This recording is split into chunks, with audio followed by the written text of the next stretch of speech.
ஹல்லேலூயா. Zion வேதாகம ஆய்விற்கு அன்போடு கூட இயேசு கிறிஸ்துவின் நாமத்தில் உங்களை வரவேற்கிறேன். இன்றைய தினத்திலும் நீதிமொழிகள் புஸ்தகம் அதிகாரங்கள் 16 முதல் 18 அதிகாரங்களில் உள்ள வசனங்களை தியானிக்க சர்வ வல்லமையுள்ள தேவன் தாமே நமக்கு கிருபை பாராட்டுவாராக. 16வது அதிகாரத்தில் இதோ மனுஷனுடைய வழிகள் உன் பார்வைக்கு சுத்தமானவைகள், கர்த்தரோ ஆவிகளை நிறுத்து பார்க்கிறார். மனிதன் பல வகையிலே சுயத்திலே செயல்படலாம், ஆனால் அந்த செயல்பாடுகள் கர்த்தருக்கு உகந்தவைகளாக இருக்கிறதா என்று சொல்லி மனிதன் ஆராய்ந்து பார்க்கும்படியாக அழைக்கப்படுகிறான். மனுஷனுடைய யோசனைகள் அது மனமேட்டிமையுள்ள காரியங்களுக்கு கொண்டு போய்விடும்.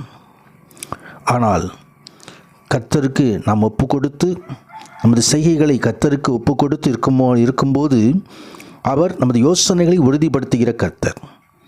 கர்த்ததாமே சிலுவையில் நமக்காக இரத்தத்தை சிந்தி நமக்காக நம்மை அபிஷேகம் பண்ணி ராஜாக்களாய் ஆசாரியர்களாய் வைத்திருக்கிறார் என்று சொல்லி வெளிப்படுத்தின விசேஷம் 1 அதிகாரம் 6வது வசனம் தெரிவிக்கிறது. ராஜாவுடைய காரியங்களை குறித்து இந்த அதிகாரத்தில் எழுதப்பட்டிருக்கிறதை நாம் பார்க்க முடியும். கர்த்தருடைய நாமத்துக்கு மகிமை உண்டாவதாக. 10வது வசனத்தில் ராஜாவின் உதடுகளில் திவ்ய வாக்கு பிறக்கும், நியாயத்தில் அவன் வாய் தவறாது. நமது வார்த்தைகள் அது கர்த்தரால் நியாயம் தீர்க்கப்பட வேண்டிய சொற்கள். நமது உதடுகளிலே திவ்ய வாக்கு பிறக்க வேண்டும் என்று சொல்லி ஆண்டவர் விரும்புகிறார். கர்த்தருடைய வார்த்தைகளின் அதிகமாய் தியானமாக இருக்கும்போது நமது வாயிலே அப்படிப்பட்ட திவ்ய வாக்கு பிறக்கும்படி கர்த்தர் நமக்கு கிருபை செய்கிற தேவனாக இருக்கிறார். 13வது வசனத்திலே நீதியுள்ள உதடுகள் ராஜாக்களுக்கு பிரியம், நிதானமாய் பேசுகிறவர்களில் ராஜாக்கள் பிரியப்படுவார்கள்.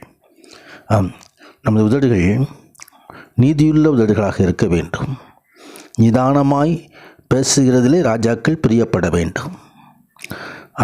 ராஜாவின் கோபம் மரணத்துதற்கு சமானம், ஞானமுள்ளவனோ அதை ஆற்றுவான். கோபம் மனுஷன் கோபம் கொண்டு கொள்ளக்கூடாதுன்னு சொல்லி வேதவசனம் நம்ம கற்பிக்கிறது. கோபம் கொண்டிருந்தால் அது சீக்கிரமாய் சூரியன் அஸ்தமிக்கும் முன்பதாக அது தவிர்க்கப்பட வேண்டும். ராஜாவின் முக கலையிலே ஜீவன் உண்டு, அவன் தயை பின்மாறி பெய்யும் மேகத்தை போல இருக்கும். முகக்கலையோட அகத்தின் அழகு முகத்தில் தெரியும் என்று சொல்லுவார்கள். இதயத்தில் எப்படி இருக்குதோ அது முகத்திலே காண்பிக்கப்படும். அதிலே முகக்கலையில் உண்டு. முகக்கலையோடு முகத்தில் மலர்ச்சியோடு பிரகாசத்தோடு மோசையின் முகம் பிரகாசித்தது போல கர்த்தருடைய பிள்ளைகளுடைய முகம் பிரகாசிக்கும் பொழுது ஜீவன் உண்டு என்று வேதம் சொல்லுகிறது. கர்த்தருடைய நாமத்திற்கு மகிமை உண்டாவதாக. ராஜாக்களுடைய காரியங்கள். தேவன் ராஜாதி ராஜா தமது பிள்ளைகளை ராஜாக்களாக வைத்திருக்கிறார். ஆண்டவருடைய சமூகத்தில் நீதியின் பாதையிலே கடந்து செல்வோம். ராஜாக்குள்ள மகிமையை கர்த்தர் நமக்கு தருவாராக. 17வது அதிகாரத்திலே சண்டையோடு கூடிய வீட்டை குறித்து வேதம் தெரிவிக்கிறதை குறித்து பார்க்கிறோம். சண்டையோடு கூடிய வீட்டில் நிறைந்த கொழுமை பதார்த்தங்களை பார்க்கிலும் அமெரிக்கையோடே சாப்பிடும் வெறும் துணிக்கையே நல்லது. கர்த்தருடைய ஒரு வீடு அமைதியாக சமாதானத்தோடு இருக்க வேண்டும் என்று வேதம் எதிர்பார்க்கிறது. கர்த்தருடைய சமூகத்திலே அந்த வீட்டிலே பிள்ளைகள் இருக்கலாம், புத்தியுள்ள வேலைக்காரன் இருக்கலாம். பிள்ளைகள் முதியோருக்கு கிரீடம், பிள்ளைகள் மேன்மை அவர்கள் பிதாக்களே என்று வேதம் சொல்கிறதை குறித்து பார்க்கணும். பிள்ளைகள் கர்த்தரால் வருகிற சுதந்திரம். கர்த்தருடைய நாமத்துக்கு மகிமை உண்டாவதாக. வீட்டிலே காணப்படிதான பேச்சுகள் மேன்மையான இவைகளை பேசும் உதடு மூலனுக்கு தகாது, பொய் பேசும் உதடு பிரபுவுக்கு எவ்வளவும் தகாது என்று எழுதப்பட்டிருக்கிறதை குறித்து பார்க்கிறோம். 14வது வசனத்திலே சண்டையின் ஆரம்பம் மதகை திறந்து விடுகிறது போல் இருக்கும், அதில் விவாதம் எழும்பும் முன் அதை விட்டுவிடு. வீட்டிலே அமைதி இருக்க வேண்டுமானால் விவாதம் எழும்பக்கூடாது, அது விட்டுவிட வேண்டும். கர்த்தருடைய சமூகத்திலே நாம் அமைதியை நாட வேண்டும், சமாதானத்தை நாட வேண்டும். சமாதான பணிகள் பாக்கியவான்கள் என்று வேத வசனம் சொல்லுகிறது. மாறுபாடுள்ள இதயத்தை விட்டு விலகி எப்பொழுதும் மகிழ்ச்சியோடு இருக்க நாம் கற்றுக்கொள்ள வேண்டும். மன மகிழ்ச்சி நல்ல ஔஷதம், முறிந்த ஆவியோ எலும்புகளை உலர பண்ணும். கர்த்தர் சமூகத்திலே நாம் ஒப்பு கொடுத்து கர்த்தரிலே நாம் மகிழ்ந்திருக்கும்போது அது மிகுந்த ஆசீர்வாதங்களை கொண்டு வந்து விடுகிறது. 18வது அதிகாரத்தில் இங்கே பிரிந்து போகிறவன் தன் இலட்சியின்படி செய்ய பார்க்கிறான், எல்லா ஞானத்திலும் தலையிட்டு கொள்கிறான் என்று சொல்லி மூடனுடைய காரியங்களை குறித்து இந்த அதிகாரங்களிலே எழுதப்பட்டிருக்கிறதை குறித்து பார்க்கிறோம். மூடன் ஞானத்திலே பிரியம் கொள்ள மாட்டான், தன் மனதில் உள்ளவைகளை வெளிப்படுத்த பிரியப்படுவான், தன் மனசில் எது யோசிக்கிறானோ அதான் முக்கியமானது என்று சொல்லுவான்.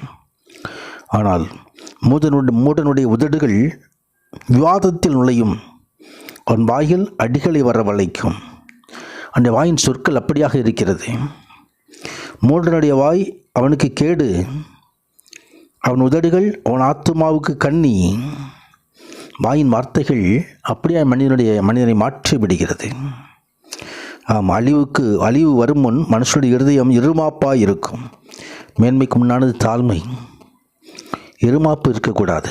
இருமாப்புள்ள சொற்கள் வாயிலே வரக்கூடாது. பல வழக்குகள், வாதங்கள், பலவற்றை பிரித்து கொடுத்தல், பல நியாயத்தின் சீட்டு போடுதல், விரோதங்களை ஒழித்து பலவான்களுடைய நடுவே சிக்க இருக்கும். எனவே இந்த தேவனுடைய வார்த்தையின்படி நாம் வாழ கற்றுக்கொள்வோம். உன்னதரான தேவன் தாமே நம்மை சகலவித ஆசீர்வாதங்கள் நிரப்புவாராக. கர்த்தருடைய மகிமை பிள்ளை காத்துக்கொள்வதாக. ஆமீன், ஆமீன்.